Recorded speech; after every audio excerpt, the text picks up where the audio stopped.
ओम गुरुर्ब्रह्मा गुरुर्विष्णु गुरुर्देवो महेश्वरः गुरुर्साक्षात् परब्रह्म तस्मै श्री गुरुवे नमः। वंदे देव उमापतिं सुरगुरुं वंदे जगत्कारणं वंदे पन्नगभूषणं मृगधरं वंदे पशूनां पतिं वंदे सूर्यशशाङ्कवर्णनयनं वंदे मुकुन्दप्रियं वंदे भक्तजनाश्रयं च वरदां वंदे शिवं शङ्करम्। आदौ रामतपोवनादिगमनं हत्वा मृगं काञ्चनं वैदेहीहरणं जटायुमरणं सुग्रीवसम्भाषणं बालीनिग्रहणं समुद्रतरणं लङ्कापुरीदाहनं पश्चात् रावणकुम्भकर्णहननम् एतत् श्रीरामायणं। भगवान श्यापति रामचंद्र जी के चरण कमलों में नतमस्तक होकर के हम श्रीमद् रामचरितमानस उत्तरकांड के 110वें 10 से कथा शुरू करने जा रहे हैं, जो इस प्रकार है। गुरु के बचन सुरति करी रामचरण मनुलाग, रघुपति जस गावत फिरऊँ छन छन नव अनुराग। गुरु जी के वचनों का स्मरण करके मेरा मन श्री राम जी के चरणों में लग गया। मैं क्षण क्षण नया नया प्रेम प्राप्त करता हुआ श्री रघुनाथ जी का यश गाता फिरता था। ये काकभूषणी कह रहा है। मेरु शिखर बट छाया उन लोमशासीन, देखि चरण सिरुनायऊँ बचन कहूँ अति दीन। सुमेरु पर्वत के शिखर पर बड़ की छाया में लोमश मुनि बैठे थे। उन्हें देखकर मैंने उनके चरणों में सिर नवाया और अत्यंत दीन वचन कहे। सुनि मम वचन विनीत मृदु, मुनि कृपाल खगराज। मोहि सादर पूछत भये, द्विज आयऊँ के काज। है पक्षीराज, मेरे अत्यंत नम्र और कोमल वचन सुनकर कृपालु मुनि मुझसे आदर के साथ पूछने लगे, है ब्राह्मण, आप किस कर्म कार्य से यहाँ आए हैं? वो काकभूषणी के गुरु जी इस कथा को आगे बढ़ा रहे हैं। तब मैं कहा, कृपा निधि तुम सर्वज्ञ सुजान, सगुण ब्रह्म अवराधन मोहि कहूँ भगवान। तब मैंने कहा, है कृपा निधि, आप सर्वज्ञ हैं और सुजान हैं। है भगवान, मुझे सगुण ब्रह्म की आराधना की प्रक्रिया कहिए। तब मुनीश रघुपति गुण गाथा, कहे कछुक सादर खगनाथा। ब्रह्म ज्ञान रत मुनि विज्ञानी, मोहि परम अधिकारी जानी। तब है पक्षीराज, मुनीश्वर ने श्री रघुनाथ जी के गुणों की कुछ कथाएं आदर सहित कही। फिर वे ब्रह्म ज्ञान परायण विज्ञानवान मुनि मुझे परम अधिकारी जानकर लागे करण ब्रह्म उपदेशा। आज अद्वैत अगुण हृदय ईसा, अकल अनीय अनाम अरूपा। अनुभव गम्य अखंड अनूपा। ब्रह्म का उपदेश करने लगे कि वह अजन्मा है, अद्वैत है, निर्गुण है और हृदय का स्वामी अंतर्यामी है। उसे कोई बुद्धि के द्वारा माप नहीं सकता। वह इच्छा रहित, नाम रहित, रूप रहित, अनुभव से जानने योग्य, अखंड और उपमा रहित है। मन गोतीत अमल अविनाशी निर्विकार निर्वधि सुख राशि। सोते ताई तो नहीं भेदा वारी बीच इब गावहीं बेदा। वह मन और इंद्रियों से परे निर्मल विनाश रहित निर्विकार सीमा रहित और सुख की राशि है।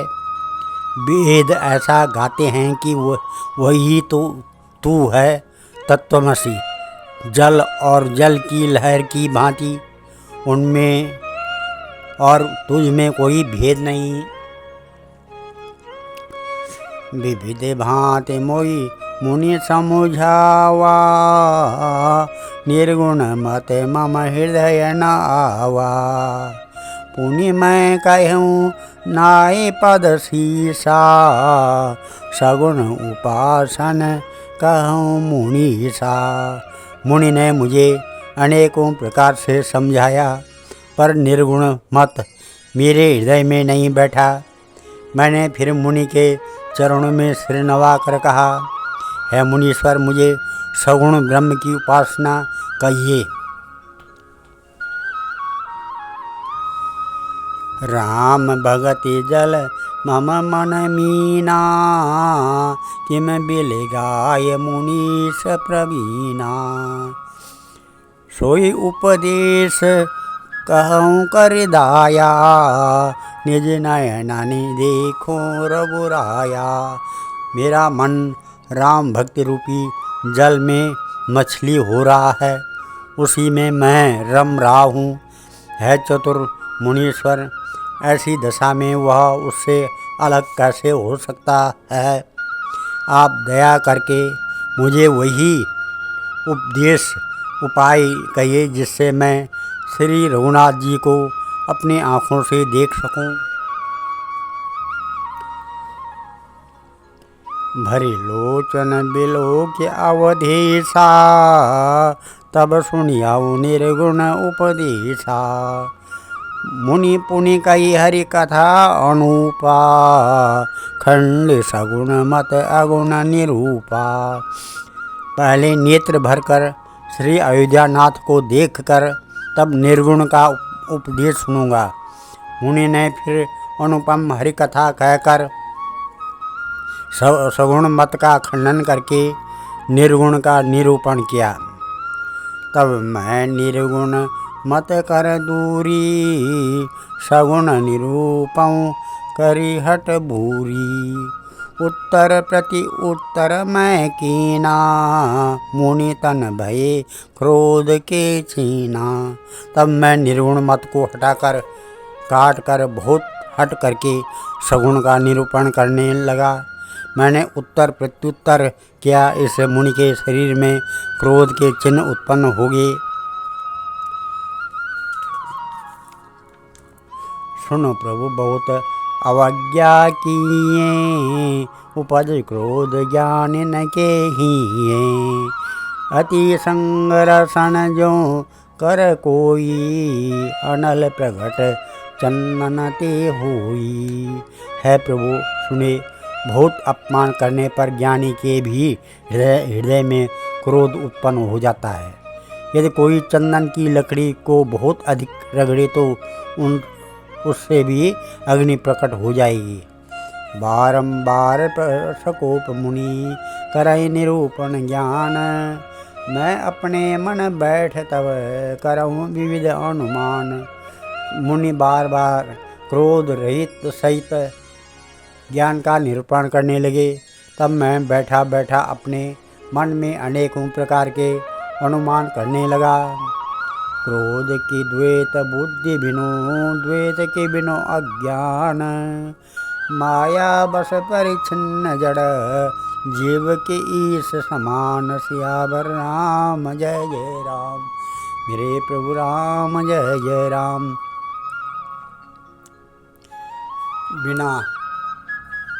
बिना द्वैत बुद्धि के क्रोध कैसे और बिना अज्ञान के द्वैत बुद्धि हो सकती है।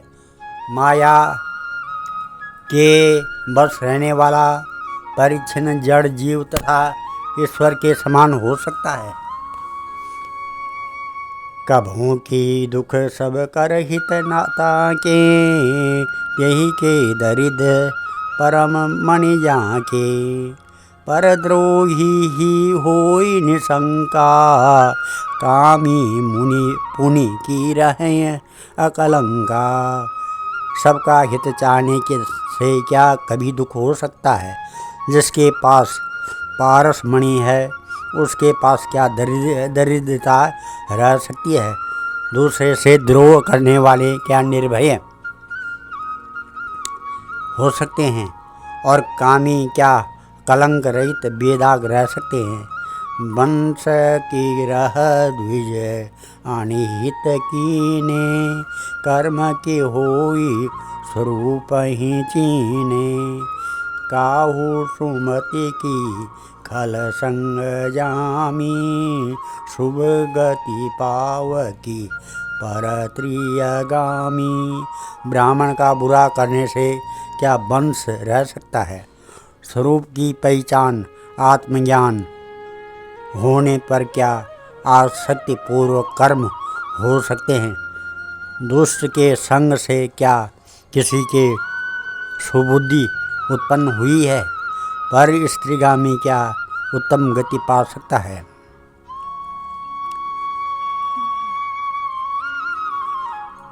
भव की पराई परमात्मा बिंदक, सुखी के होई कबहु हरि निंदक।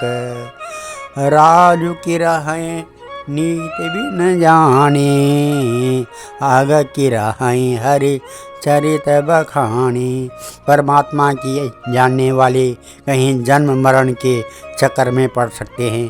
भगवान की निंदा करने वाले कभी सुखी हो सकते हैं।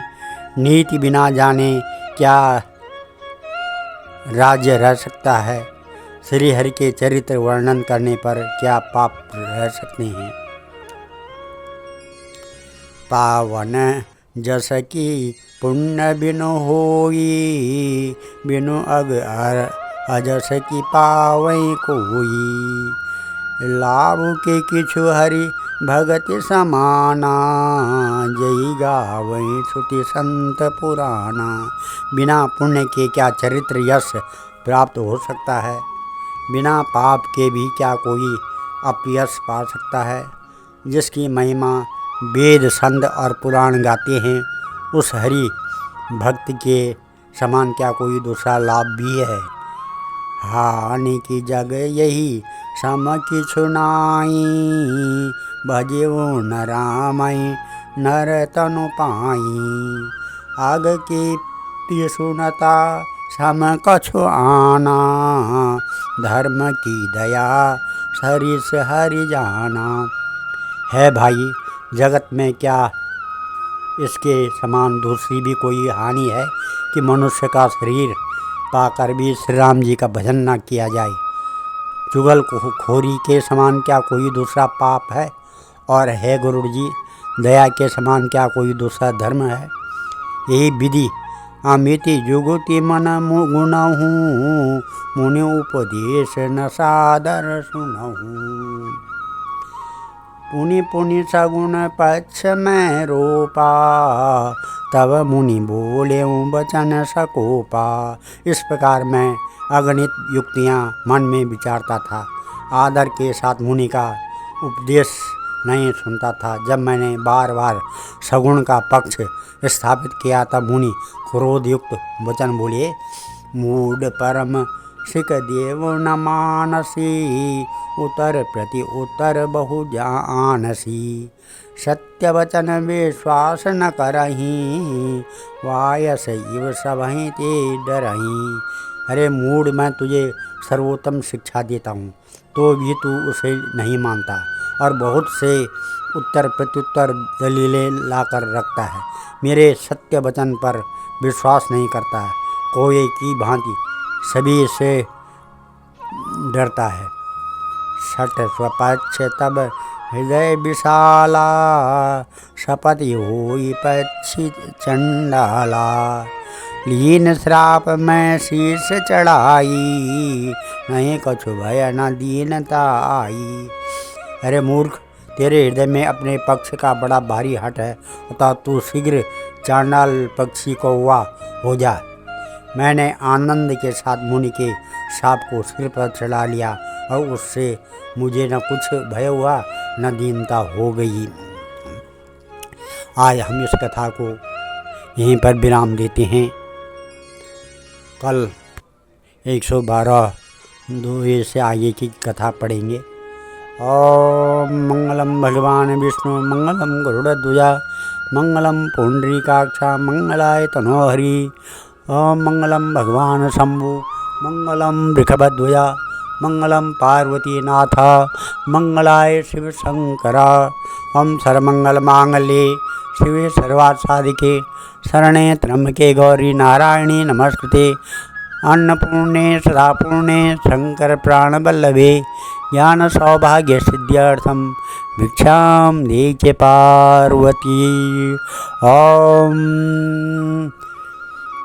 या श्री स्वयं सुकेतना भुवनेश्वलक्ष्मीं पापात्मानां कृतधियां हृदयेषु बुद्धि सरदा सतां कुलजन प्रभवस्य लज्जा ता त्वां नतास्म परिपालय देवि विश्वं। सरस्वती महाभागे विद्या कमलोचिनी विश्वरूपे विशालाक्षी विद्यां देहि पार्वती।